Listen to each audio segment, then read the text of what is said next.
হয়ে গেছে। এবার এখানে এরকম 1 চামচ করে আমি পুর দিয়ে দেবো। দিয়ে একটা খুন্তির সাহায্যে আস্তে আস্তে দেখুন আরামসে এটা কিন্তু উঠে যাবে। এরকম করে খালি এটাকে ঘুরিয়ে নেবো, ব্যাস তাহলেই আমার পাটিসাপটাটা রেডি হয়ে যাবে। বন্ধুরা আগের দিনকে আমি আপনাদেরকে পাগন পিঠে করে দেখিয়েছি, আজকে আমি বানাবো তালের পাটিসাপটা। এখন তো তালের সিজন, প্রতিদিনই আপনাদের সাথে একটা নতুন নতুন তালের পিঠে বা এই রেসিপি শেয়ার করব। নমস্কার বন্ধুরা, আমি শম্পা রান্নাঘর আপনাদের অনেক স্বাগত। তো চলুন রেসিপিটা শুরু করি। আর সঠিক পরিমাপে ব্যাটারটা গুলে আজকে আমি আপনাদের দেখাবো, যাতে আপনাদের পাটিসাপটাগুলো সম্পূর্ণ ভালোভাবে হয়। তো চলুন রেসিপিটা শুরু করি, আর ভিডিওটা কিন্তু সম্পূর্ণ দেখার অনুরোধ রইল বন্ধুরা। তো প্রথমেই আগে ব্যাটারটা গুলে নেবো। তো প্রথমে এই বাটিটা নিয়েছি, এই বাটিটা দিয়ে আমি মেজার করবো। নেবো 1 বাটি আতপ চালের গুঁড়ো, ময়দা, একটু লবণ আর স্বাদ মতো চিনি। তো আপনারা যেরকম চিনি খাবেন বন্ধুরা এখানে সেরকম চিনি অ্যাড করবেন, কারণ তালটা কীরকম মিষ্টি সেটা বুঝে।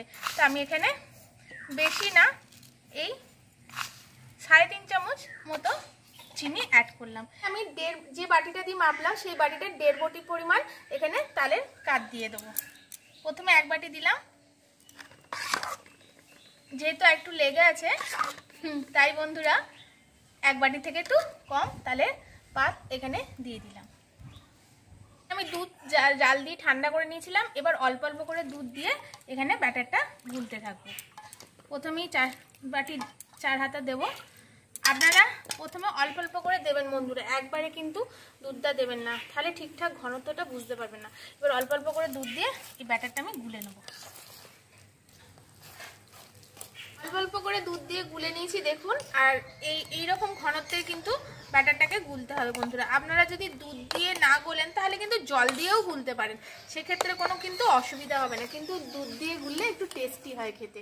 আর এরকম ঘনত্বেরই কিন্তু গুলতে হবে ব্যাটারটাকে।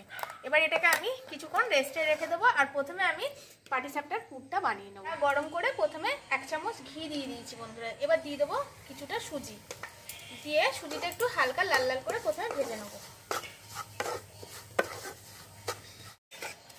সুজিটা হালকা লাল লাল করে ভাজা হয়ে গেছে। এবার এর মধ্যে দিয়ে দেবো যে দুধটা আমার বেঁচে গেছিলো এই ব্যাটারটা গোলার পরে সেই দুধটা, আর দিয়ে দেবো এখানে কিছুটা এই তালের পাল।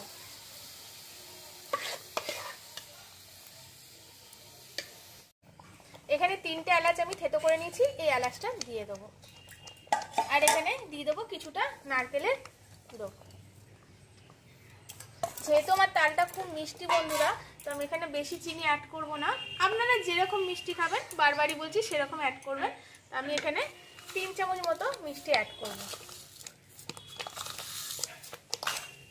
হয়ে এসছে, এখানে আমি 2 চামচ মতো আতপ চালের গুঁড়ি অ্যাড করলাম। তাহলে কি হবে, বেশ সুন্দর হবে খেতে। দিয়ে এটাকে একটু ক্ষীরের মতো করে পাক করে নেব। এটা আর কিছুই দেবো না বন্ধুরা, পুরটা রেডি হয়ে গেছে, এটা নামিয়ে নিলাম। একটু বসিয়ে দিয়েছি। আর এখানে দেখুন দেশি ব্রাশ নিয়ে নিয়েছি বন্ধুরা, বগুনের বোটা। তো এটা দিয়ে খুব সুন্দর হয়, ছোটবেলা থেকে দেখেছি মামাসিরা এটা দিয়ে বানাতো, তখন কি আর এত ব্রাশ ছিল।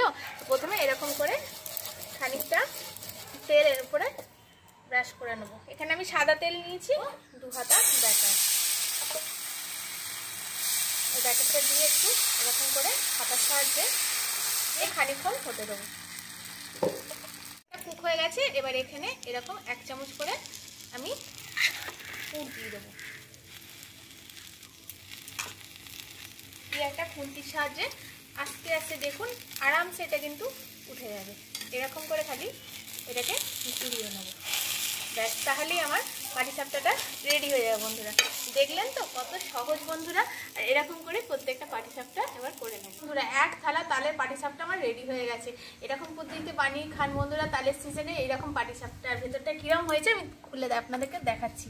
দেখুন এত নরম হয়েছে বন্ধুরা পাটিসাপটাগুলো। আর ভেতরটা দেখুন একদম, ক্ষীরটা দেখুন কি সুন্দর একদম লাগছে বন্ধুরা খেতে।